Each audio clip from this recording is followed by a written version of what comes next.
मुझे लग रहा शायद मैं पहली बार किसी ऐसे इंसान से मिल रहा हूँ जिसका सपना आईआईटी जाने का नहीं है। नहीं था, बिल्कुल कभी नहीं था। और मैं ये नहीं बोल रही हूँ कि जिनका सपना होता है वो अच्छी चीज नहीं है। हाँ, सबके अपने एस्पिरेशंस और गोल्स होते हैं। अब हर इंसान को 1 मिलियन सब्सक्राइबर्स ऑन यूट्यूब होना, हर कंटेंट क्रिएटर का आप सोचोगे दैट एवरीबडी एस्पायर्स कि हो। बट अब आप मेरे से पूछो कि यस किसी दिन होने चाहिए, बट उसके लिए ऐसा नहीं है कि कुछ भी करके कुछ करना है या इतनी वो मोटिवेशन हो उसके लिए। वो एटलीस्ट इस स्टेज पे नहीं है, क्योंकि मैंने YouTube अपनी जर्नी में एक एग्जांपल इसलिए दे रही हूँ, जस्ट 4 महीने पहले स्टार्ट की है। मैं सीधा 1 मिलियन का नहीं सोच सकती 4K सब्सक्राइबर्स पे। बट जब कुछ ऐसी चीज होती है जब आपका इंटरेस्ट ही नहीं है, मेरी थॉट कभी नहीं थी कि आईआईटी जाके पढ़ना है। जस्ट बिकॉज मेरे मम्मी या पापा ने बोल दिया आपको जाके पढ़ना है, मैं वैसी बच्ची नहीं थी कि उनकी थॉट को मैंने अपना सपना बना दिया। वैसी मैं नहीं थी कभी। इसलिए मैंने अपनी करियर चॉइसेस भी खुद ही फिर डिसाइड किए। उनका यही था, वो भी नहीं चाहते थे मैं कभी इंजीनियर बनूं ऑनेस्टली। उनका बस यही था हमारी समझदार बेटी है, शी इज इंटेलिजेंट, कुछ करे लाइफ में। We don't come from a very privileged background. और फाइनेंशियल स्टेबिलिटी बहुत इंपॉर्टेंट थी फैमिली में, तो उनका बस यही था। मुझे बचपन से यही सिखाया गया था अपने करियर को हमेशा प्रायोरिटी देनी है, एजुकेशन अच्छे से करनी है, और जो भी आपको करना है अपनी लाइफ में खुद करना है, बिकॉज हमारे पास आपको देने के लिए कुछ नहीं है। तो ये मुझे बता दिया गया था, और मुझे बस ये पता था कि कुछ करना है लाइफ में, क्या करना है उस पर कभी इतने रिस्ट्रिक्शंस नहीं थे। बट एक नॉर्मल इंडिया में मिडिल क्लास फैमिली से ना, वो अपने बच्चों को सिर्फ इंजीनियरिंग ही करवाते हैं। हाँ, ऐसा क्यों? मुझे लगता है दो तीन कारण हो सकते हैं इसके। एक, लैक ऑफ अवेयरनेस। जो लोग ये डिसीजन लेते हैं बच्चों के लिए, मोस्टली बच्चे डिसीजन खुद नहीं लेते हैं। या तो उनके आसपास जो उनके कजन्स और फ्रेंड्स हैं वो इंजीनियरिंग कर रहे होते हैं इसलिए वो सोचते हैं यही करना है, या तो उनके मम्मी पापा ने की होती है और वो बोलते हैं आप यही करो because they don't know anything better, and you can't blame them also, वो भी क्या करेंगे। या तो आपको सोसाइटी ने बस बोला होता है कि इंजीनियर बन जाओ तो आप बन जाते हो, क्योंकि आपको लगता है इंजीनियर बन गए तो आप सक्सेसफुल हो जाओगे। अब तो आई थिंक वो नैरेटिव नहीं है। Thanks to social media, thanks to the digital transformation, इतने करियर ऑप्शंस आ चुके हैं आज की दुनिया में कि पिछले 2 साल में मैंने बहुत बड़ा शिफ्ट देखा है। अब सिर्फ ये नहीं बोला जाता इंजीनियर बन जाओ। अब मैं ये नहीं बोल रही हूँ बहुत ही ज्यादा बदलाव आ गया, but considerable number of parents बच्चों को बोलने लगे हैं आपको जिस चीज में इंटरेस्ट है वो देख लो और कर लो, क्योंकि फैक्ट यही है आज की डेट में आप किसी भी एक चीज को पकड़ के कुछ बड़ा कर सकते हो। ऑर्गेनिक फार्मिंग से लेकर फूड फ्लेवरिस्ट बनने से लेकर सोने तक के कुछ लोगों को कंपनीज में इंटर्नशिप के पैसे मिलते हैं just to sleep well and test a bed mattress. तो the point I am trying to make is आपके पास बस एक क्वालिटी या एक स्किल होनी चाहिए जिसपे आप काम करके घिसने को तैयार हो। राइट, यू हैव टू रगड़ना है अपने आप को हीरे की तरह।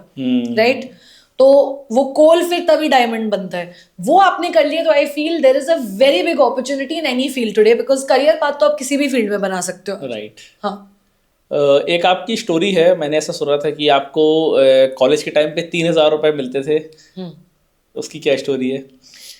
तो कॉलेज के टाइम पे जैसे मैंने आपको बताया कि family conditions financially for the longest time कभी भी सही थी नहीं जी। एंड मम्मी जितना भेज पाती थी वो भेजती थी। अब 3,000 रुपए में पूरे महीने का आपके जो भी बेसिक सप्लाईज होते हैं, नहाने धोने के ब्रश, साबुन, खाने की कुछ चीजें, आपको स्टडी मटेरियल्स के लिए प्रिंट आउट्स लेने होते हैं। हमारी ओपन बुक एग्जाम्स होती थी वीआईटी वेलोर में, तो जब ओपन बुक एग्जाम होती है आपको नोट्स लेके जाने पड़ते हैं, जेरोक्सेस लेके जाने पड़ती है, बुक्स खरीदनी होती है, वो सब प्लस यार थोड़ा बहुत कुछ तो अगर मैं बाहर जाऊंगी फ्रेंड के साथ कभी महीने में एक बार लंच पे कुछ, उधर ही आपके 500 तो ऐसे ही चले जाएंगे। बिल्कुल। तो 3,000 रुपए में 30 दिन निकालना was very difficult. But that is all that my mother could give me at that time, और वो बहुत मुश्किल से दे पा रही थी वो भी। तो तब ऐसा बहुत बार हुआ था कि आई थिंक 2-3 बार तो मैं बेहोश भी हुई हूँ कॉलेज में, क्योंकि मैं मील स्किप करती थी थोड़ा। बिकॉज हॉस्टल का खाना मुझे पसंद नहीं आता था। एक तो साउथ इंडिया, हम प्रॉपर पंजाबी नॉर्थ इंडियन। हाँ, तो मतलब आई थिंक बात वही थी कि सर्वाइवल बहुत डिफिकल्ट था, बट वही था कि मैं नॉर्थ इंडियन फैमिली से आती हूँ। मैं वेल्लोर चली गई गांव में, it was a proper tier 4 city है वो। और वेल्लोर में साउथ इंडियन खाना, पानी था, दाल नहीं थी वो। तो मैंने सोचा या तो और बाहर खाने जाओगी तो रोज खाना बाहर खाऊंगी, 3,000 रुपए में कैसे पूरा सब खर्चा होगा। तो there were many times breakfast तो मुझे शायद याद ही नहीं मैंने किस दिन खाया होगा 4 साल इंजीनियरिंग में, बहुत रेयरली। तो मील स्किप करने की वजह से, वर्क प्रेशर की वजह से, और इतना चलना होता था। हमारा कैंपस बहुत बड़ा है VIT वेल्लोर का, बहुत चलना पड़ता था। आई थिंक जब मेरा तो ऑलमोस्ट 15 किलो वेट लॉस 2 महीने में हो गया था उधर जाते ही। हाँ, क्योंकि खाना खाती नहीं थी। हाँ। और इतना चलना पड़ता था, अपने आप हो गया था। कुछ करने की जरूरत नहीं पड़ी मुझे।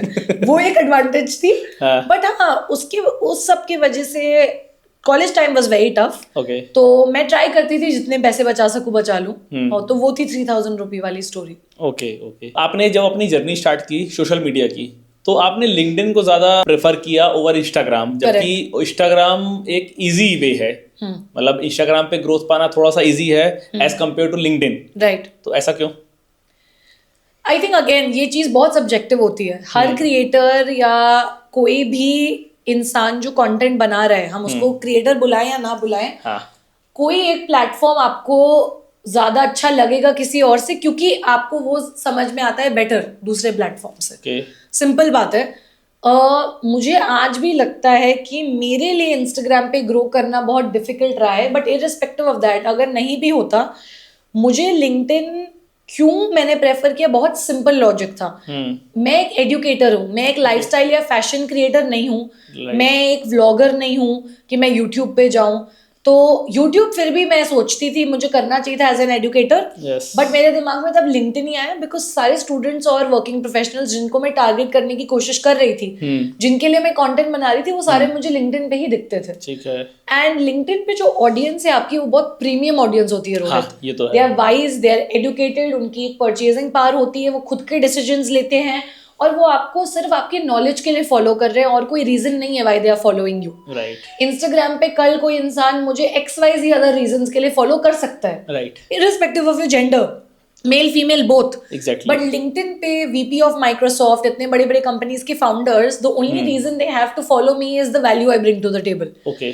उसकी वजह से मैंने लिंक्डइन को प्रेफर किया, और मेरा झुकाव हमेशा से, मैं अपने आप को इंट्रोड्यूस भी अगर करती हूँ, I introduce my self as a LinkedIn first creator, because हुई मैं लिंक्डइन फर्स्ट। जैसे आज अगर रणवीर आलाबादिया को इंट्रोड्यूस किया जाएगा, यूट्यूबर ही बुलाओगे, क्योंकि ही स्टार्टेड। तो I like to be called a LinkedIn first creator. उसी प्लेटफॉर्म ने मुझे बनाया है जो मैं बनी हूँ। बट ये शिफ्ट आपने कैसे किया इंजीनियरिंग से फिर आप लिंक्डइन क्रिएटर? हाँ, ये शिफ्ट कैसे आया? तो आई थिंक उसके बीच में भी एक शिफ्ट था। राइट आफ्टर इंजीनियरिंग मैंने KPMG के साथ 2.5 years काम भी किया है एज अ टेक्नोलॉजी कंसल्टेंट। तो straight out of college obviously job तो लेनी बहुत जरूरी थी, जैसे मैंने आपको बताया था। ठीक है। तो जॉब मुझे मिली उनकी मैनेजमेंट कंसल्टिंग डिपार्टमेंट में एज अ टेक्नोलॉजी कंसल्टेंट। मैंने उनके साथ जॉब करनी स्टार्ट कर दी थी। मुझे internship plus full time job offer मिला था। बहुत अच्छा रोल था, बहुत अच्छी company, great team, but the salary was very low. And main problem ही पैसों की थी, राइट? फैमिली को सपोर्ट कर पाऊँ या कुछ, बट मेरी स्टाइपेंड 15,000 थी बॉम्बे में। मैं फैमिली को पैसे देने के बजाय उनसे मांग रही थी पैसे हर महीने। सो जब ये सब शुरू हुआ, फिर पैंडेमिक आ गया मेरी इंटर्नशिप के बीच में ही, तो तब मुझे थोड़ा टाइम मिला सोचने का कि लाइफ में और क्या कर सकते हैं, या क्या मुझे लाइफ में यही करना है, और अगर यही करना है तो इस स्पेस पे मैं कैसे ग्रो करूंगी, क्योंकि मैं बहुत एम्बिशियस इंसान हूँ। मुझे लाइफ में कहीं पहुंचना था। वो ड्रीम्स मेरी बचपन से थी, और मुझे दिख रहा था ऐसे तो नहीं पूरी होंगी। तो तब मैंने सोचना शुरू किया और क्या कर सकते हैं। एंड देन पैंडेमिक के टाइम जब फुल टाइम जॉब शुरू हुई, मैंने लिंक्डइन पे कंटेंट क्रिएट करना शुरू किया। ठीक है। और उसकी वजह से बहुत सारी अपॉर्चुनिटीज खुली, ब्रांड अपॉर्चुनिटीज आने लगी, ब्रांड कोलैबोरेशन। मुझे पता ही नहीं था लिंक्डइन पे ब्रांड कैंपेन्स होती हैं। इतने बड़े बड़े ब्रांड्स जो इंस्टाग्राम पे और यूट्यूब पे कैंपेन्स करते हैं, वो लिंक्डइन पे भी करते हैं कैंपेन्स। फिर धीरे धीरे इतने सारे कॉलेज के जो प्लेसमेंट ऑफिसर्स थे और स्टूडेंट्स थे, वो मुझे कॉलेज सेशंस के लिए बुलाने लगे। एडटेक स्टार्टअप्स के जो POCs थे, वो बोलने लगे आके आप हमारे लर्नर्स को भी पढ़ा दो ऑनलाइन या ऑफलाइन। सो धीरे धीरे अपॉर्चुनिटीज शुरू हुई और खुली, और फिर मैंने अपना करियर कोचिंग में, ट्रेनिंग में और कंटेंट क्रिएशन में एस्टैब्लिश किया अपना बेस। 2 साल मैंने जॉब के साथ किया एज अ साइड हसल, और फिर अब हो गए ऑलमोस्ट 2 years 7 months और सो कि मैं फुल टाइम कर रही हूँ। अब आपने जॉब अपनी छोड़ दी है? यस।